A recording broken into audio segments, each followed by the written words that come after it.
هلا بنات، شلونكم؟ اليوم اريد اطبخ برياني مال روبيان او جمبري. انا هنا عندي 800 غرام روبيان. انا خاسفت 6 كلاسات تمن من الصبح، خاستهم قعدته. وعندي هنا حلبة وكزبرة، عندي قاشوقتين او ملعقتين حلبة واربع معالق كزبرة. عندي هنا بصل مشوي، وهنا عندي ماجي مال السمك، وعندي هذا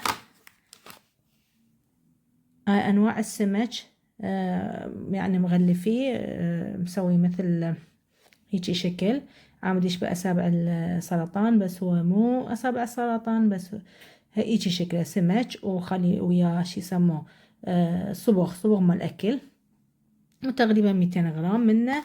وعندي هنا سمن بقري، وعندي هنا توابل مال برياني شكلين، عندي واحد برياني مسالة وواحد برياني بامباي، وعندي بصلاية و4 فصوص ثوم وقطعة زنجبيل.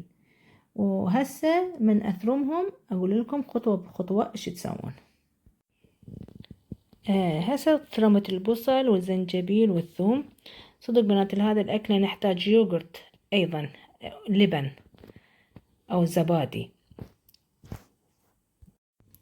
شوفوا بنات، هسه أنا تقريبا خليت ملعقتين من الطعام سمنة. هسه أخلي البصل وياه، يعني أحمص البصل ويا السمنة. البصل ما تتحمص. هسه راح أضيف عليه الزنجبيل اللي ثرمته ناعم،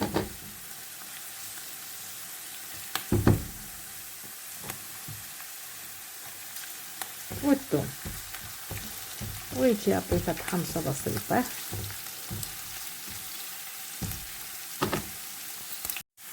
هسه البصل والثوم والزنجبيل ما تتحمص زين. هسه أضيف عليه الروبيان أو الجمبري.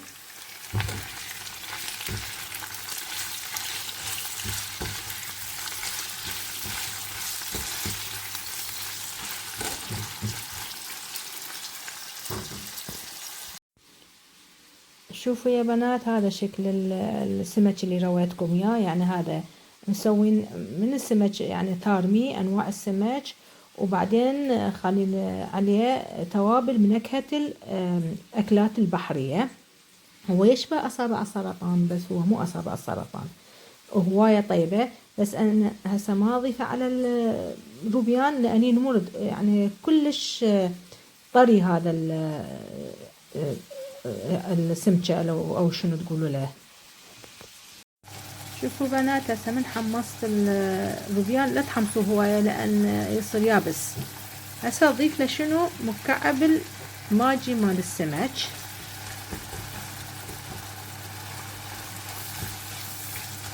والتوابل. التوابل انا فتحته هيجي شكله، طلعته من الكيسة. اضيف عليه باشكال والوان، هذا كله وحار، يعني ما اكثر هواية منه، بس يعطي طعم هواية طيب هواية، يعني بس يعجبكم تاكلون منه هالقد ما طيب.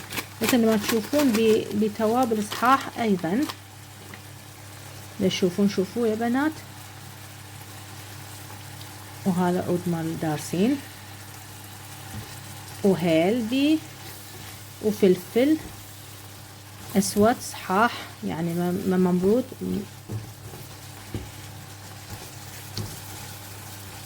هذا الأكلة جربوها، هواية طيبة، ما تندمون من طعمها، وشقد تاكلون منه ما تشبعون. هسه البرياني مسالة.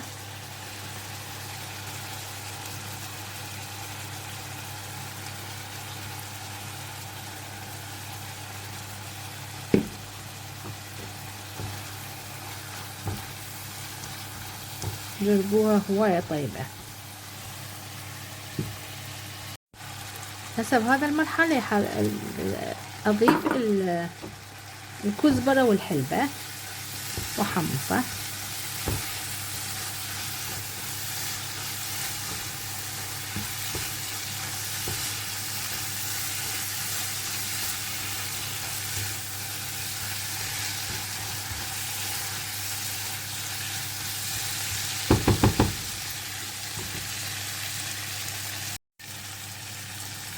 هسه راح أضيف ملعقتين مال الطعام زبادي أو يوغورت.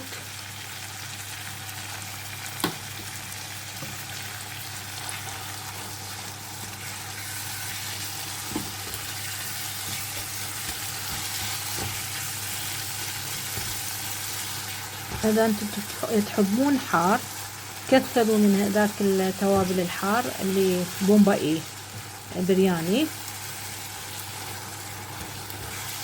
لأن طعمه هواية طيب، كلش طيبة. شوفوا يا بنات، هسه من خبرت بكل هذا نخليه فتيتشي شوية فد دقيقتين. اليوغورت ينمزج ويا الروبيان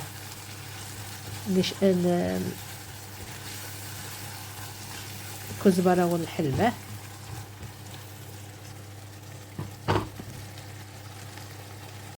هسه بهذا المرحلة من ما وصل لهذا المرحلة حنضيف له ملعقتين مال طعام، مو يعني ملعقة مليانة، معجون الطماطم.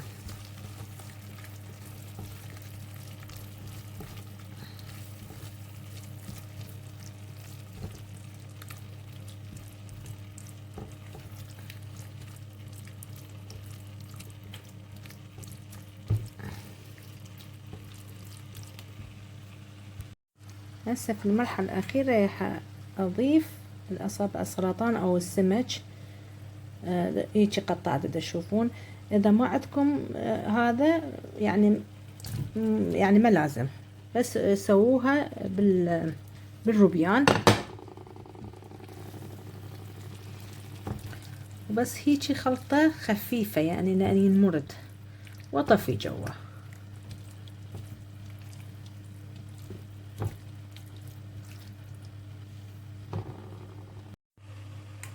شوفي يا بنات، أنا هسه فورد ماي ما التمن. شنو أسوي؟ أخلي بيه مكعبين ماجي. يعني من أسوي تاتشينة أو أسوي برياني على طول أخلي بيه مكعبين ماجي، يعطي طعم كلش طيبة للتمن وللبرياني مالتنا. وهسه شنو أسوي؟ حخلي كمون ويا الماي. تشوفون خليت مو مطحون، يعني كمون، حبات الكمون بس ما كثروا هواية لأن الروبيان ما تبي هواية توابل. أخليه يفور، من فور يحصفي التمن من الماي، وأخلي بس الروز أو التمن بالماي. هسه أني نزلت التمن بالماي اللي مغلي، أخليه فتيتشي 5 دقايق 6 دقايق يفور ويا الماي، يعني ما خليه يستوي كاملا. اشيله شويه وهو صاحي لان اخلي بيه روبيان، واخلي مرتلخ على النار هادئ لحد يتهدر. هسه اني صفيت التمن او الرز، راح شو اسوي؟ راح اخلي بكعب الجدريه شويه دهن. ليش اخلي دهن؟ انا مود لا يلزق التمن وبعدين يصير حكاكه، يصير كلش طيبه الحكاكه مالته مال التمن. هسه شو اسوي؟ هسه اخلي الرز او التمن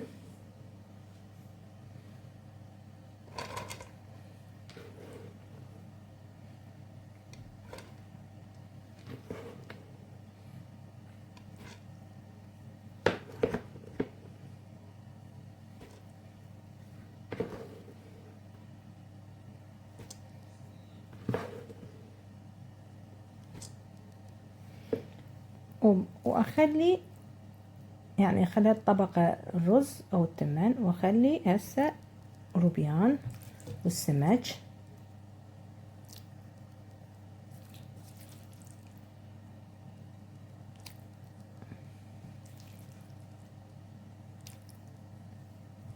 وأخلي بصل محمص.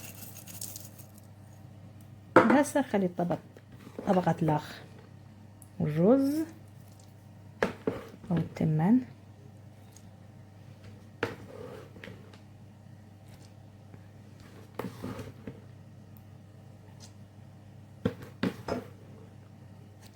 وأخلي مطلوخ روبيان والجمبري.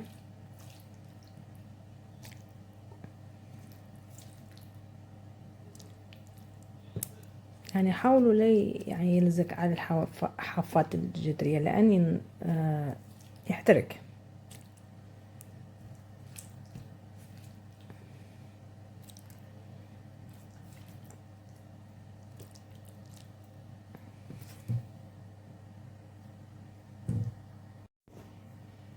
أخلي مرتلوخ بصل محمص،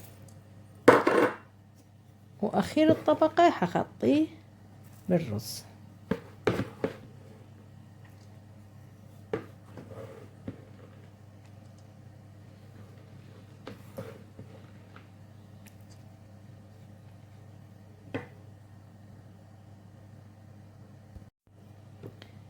هذا شكله أخير يعني الطبقة.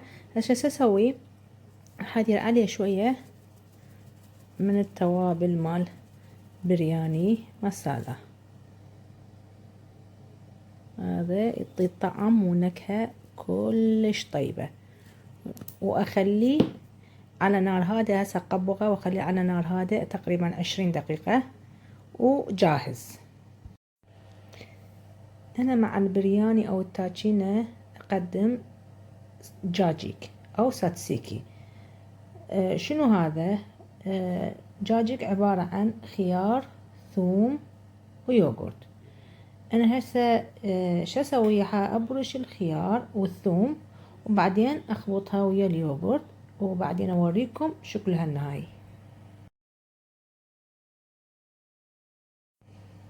هسه أنا برشت الخيار والثوم.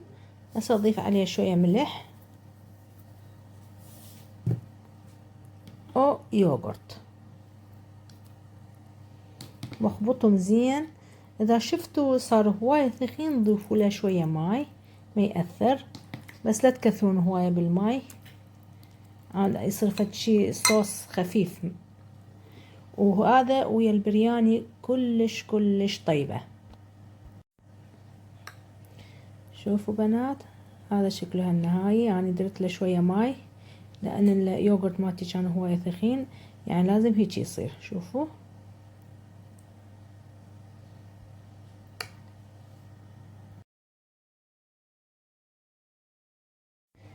وهذا شكله النهائي. أكله ويا دجاجيك. إذا عجبكم اعملوا لي لايك واشتركوا في قناتي، وشكرا لكم.